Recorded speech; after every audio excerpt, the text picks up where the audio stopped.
And state lawmakers are still trying to fix the state's billion-dollar shortfall in the Medicaid budget.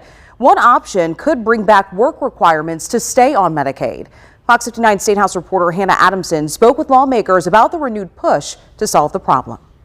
We need some guardrails to keep costs in line. If State Representative Hal Slager's bill passes next session, Hoosiers ages 19 to 64 would need to follow more stringent Medicaid work requirements to remain eligible. We have a Medicaid population of over 2 million, which means about a third of all Hoosiers are taking advantage of Medicaid. The bill stipulates those Hoosiers would need to work, volunteer, or participate in a work program at least 20 hours a week.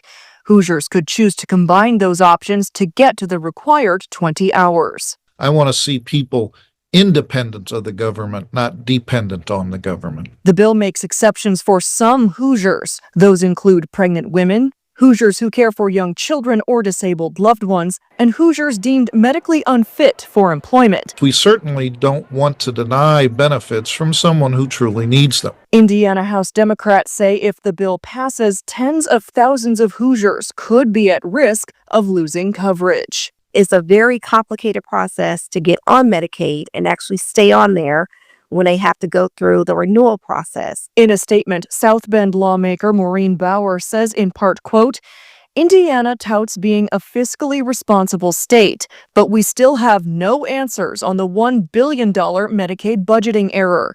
The proposed bill's cost-cutting measures to remedy this gross miscalculation are not worth risking Hoosiers' health. Our main primary cost driver when it comes to Medicaid is long-term care costs. So that's not going to get down to the gist of what is causing us to have to pay so much for Medicaid.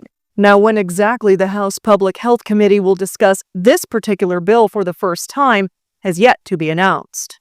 Reporting from the State House, I'm Hannah Adamson. Hannah, thank you.